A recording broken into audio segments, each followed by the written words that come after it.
All right, guys, this is it. The last lecture. It's actually the last chapter. Depending on how long this takes, I may divide this up into two lectures. So let me go ahead and set a timer so I don't talk too long, because I don't want to talk too long. This is a complicated chapter. This is the senses, the special senses. Touch, taste, smell, hearing, and vision. And with a little equilibrium thrown in there just for good measure. So we're going to say there's 6 senses. All right, special senses. So we're going to introduce a new word here, transduction. Okay, so to transduce is to change the type of energy from one thing into something else.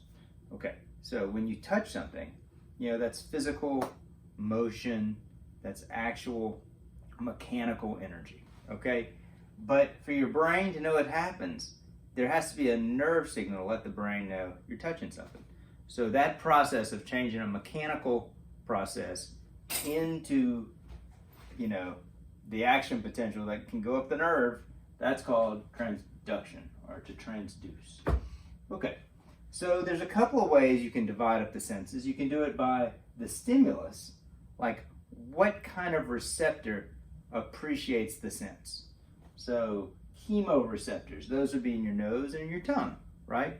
A chemical affects the nerve cells in your tongue and in your nose and makes something happen, creates that action potential that goes to the brain, and the brain recognizes it as such. Photoreceptors, in your eye, you have rods and cones. They're a type of photoreceptor.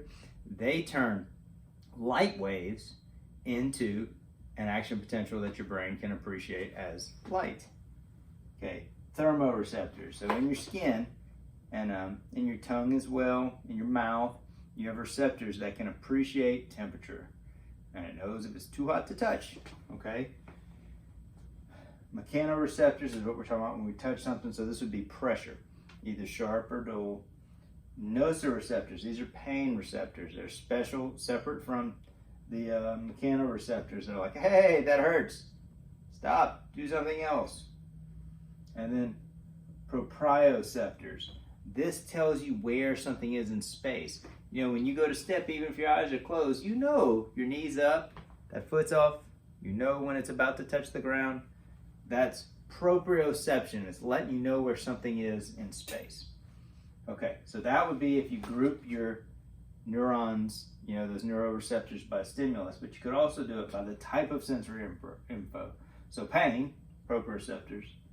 Cutaneous, right? The other ones in the skin, because you can have pain in other places in your gut and in your mouth. The special sense receptors, so that's, smelling, hearing, taste. And then, or you could even do it by location. Is it an interoceptor or an exteroceptor? That's too much information. You just need to know this terminology as I use them. Okay, so just quickly, we know that the more action potentials that come from a nerve, then the more aware of something you are. So some types of special senses continue to send an action potential no matter how many times it's stimulated, and then some taper off after a while. They call these phasic. Tonic is no matter how many times there's a stimulus, you get the response every time. But phasic things kind of quit letting the brain know that something's happened. For instance, when you sit down, at first you feel the chair, but it doesn't take very long before you're not aware that there's pressure on your bottom anymore. Now, if you sit there long enough, the blood flow stops happening. Well, then there's some different receptors that come into play. But just in general, that when you put on shoes, they feel snug at first, but after a while, you don't notice them because it's a phasic response. All right, so let's talk about cutaneous sensors. So these are free nerve endings. They come from the dermis. Come from the subcutaneous area into the dermis, all the way up to the epidermis, right? You have those free nerve endings there in the top of the dermis. But you can dig around in the epidermis with a needle, and you hardly notice. You know that. Until you get past that basal membrane into the dermis, you just don't even know that anything's sticking you. Okay, so that's where your free nerve endings are. And they're encapsulated nerve endings. They adapt to the situation quickly. That's what we were just talking about. All right, that's all I'm going to say about that. We're going to go on to the special receptors, special chemoreceptors, which is smell and taste. These are our fancy words for smell and taste: olfaction and gustation. Okay, so neurons detect specific chemicals, and that is what initiates a nerve impulse. The chemicals must be dissolved in water for you to appreciate them. So that is the pleasant information that if you walk into a bathroom and it smells the way bathrooms smell, that means that stuff floating in the air that got into your nose got into the liquid around your nose cells, and then you were able to perceive them, which is why we find unpleasant smells so unpleasant, right? Because it's actually the little tiny particles in there affecting your nose. But it has to be an aqueous environment, right? If your tongue were completely dry, it could not appreciate taste at all.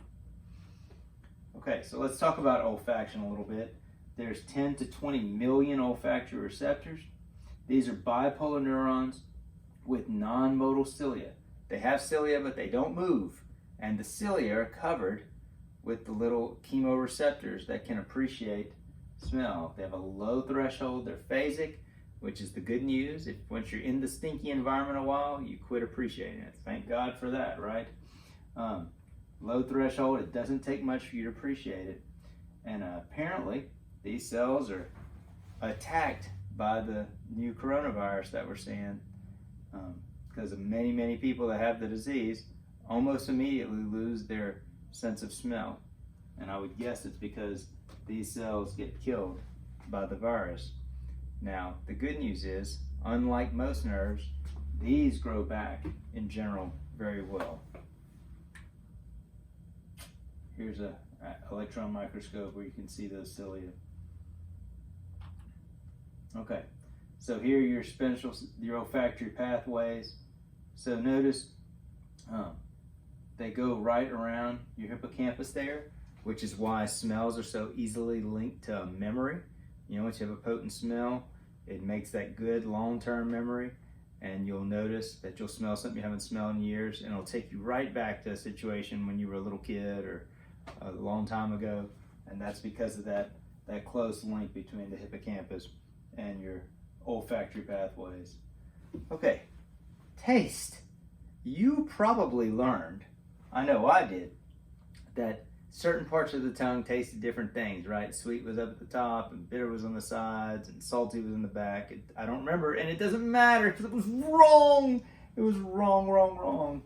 All your taste buds are capable of tasting all the things that you can taste, which if you thought about it for 2 seconds, you probably figured out as a kid, right? You actually took the sugar and you were trying, like, no, I can tell that's sweet no matter where you put it. You can put it in the back of your tongue, I can still tell it's sweet. Yes, you could. And so it just depends on which molecule touches where on here that affects what kind of action potential is generated. And it's actually very straightforward, right? Sodium triggers a salty response. Sour is acidic, so those hydrogen molecules cause it. Sugars is a direct response of the sugar to cause a G protein reaction. And then bitter, you know, that's actually the quinine molecule that causes that. And so you need to know your 5: salty, sour, sweet, and umami. Umami is like that protein taste. When something tastes homemade, it often has some good umami in it. That's why you can use MSG to fool you into thinking something tastes proteiny. And bitter. You need to know those, but you need to know that all the taste buds can sense them. If you burn your taste buds off, fortunately the tongue heals very fast. In a few days you'll be able to taste again. Okay, so here are the nerves involved in taste. You need to know this. The facial nerve is the vast majority of the front, and then the back part is a glossopharyngeal nerve. It says here that the vagus nerve is part of your gustatory pathways too. How's that? Well, your vagus nerve senses pressure in the stomach. And you know that full filling your stomach is part of the enjoyment of gustation. All right, vision. Yeah, we got time to talk about vision. So we're going to talk about these 3 layers. That's the eyeball. You need to know this. So inside your most interior layer is the retina. which is made up of a pigmented layer and a neural layer, and then the choroid, and then the outer layer is the sclera. The front part of the sclera is specially adapted, called the corona. It's clear. Obviously, it wouldn't do any good if light were trying to get through your sclera. It has to get through the clear part in the cornea. So that whole outer thing they call the fibrous tunic. You know, we have that pupil there that adjusts to allow how much light goes in. Otherwise, it'd be very hard to see anything if you couldn't adjust that.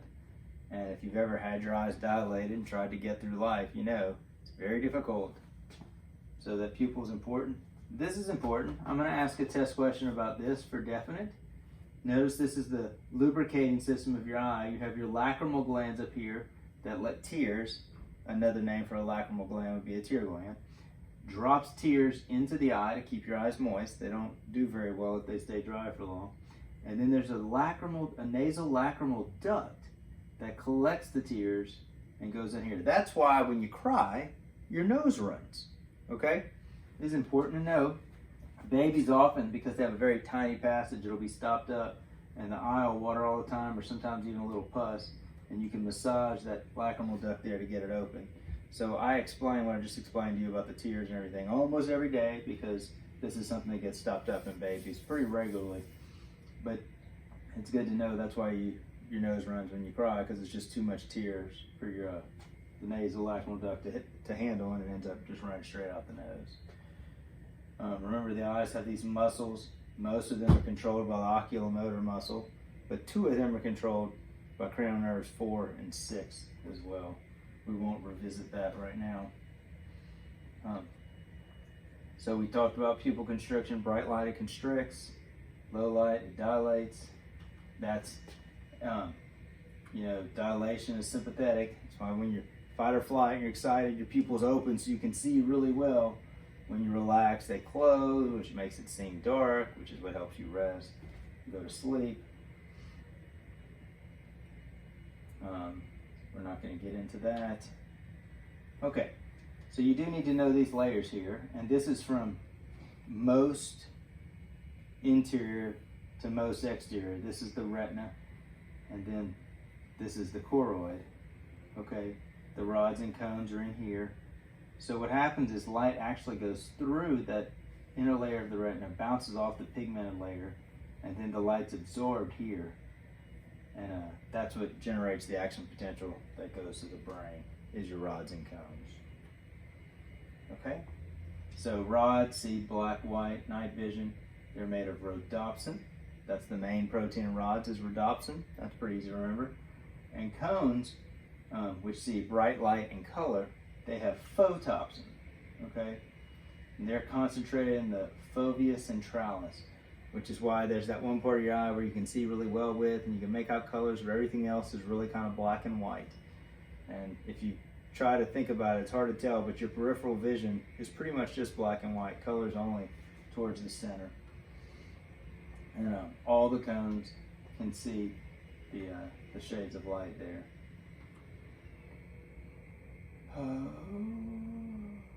We're not going to get into that. So your visual acuity is best around the fovea centralis. See, that's right in the center. Your optic nerve is off center, because if it were right in the center part, that would be a bad design. But it's designed well where the part that sees the best is out of the way, and then all those action potentials go down the optic nerve, cranial nerve 2, to that back part of your brain that we talked about.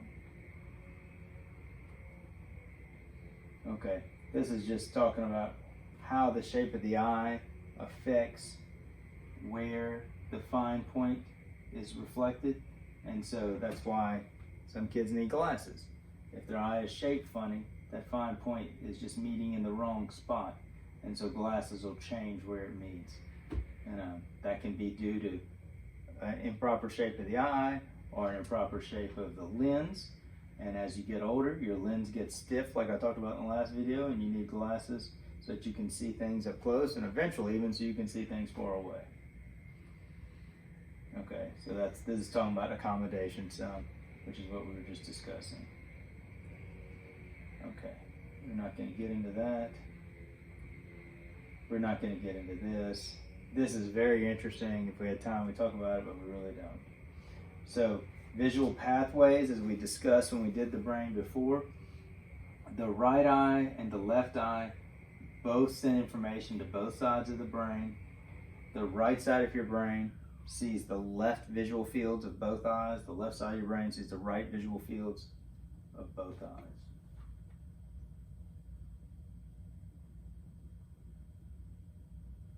No, I said that wrong. The left side of your brain sees the left visual fields of both eyes. The right side of your brain sees the right visual fields of both eyes. Sorry, I messed that up. Hearing, we're going to do next video.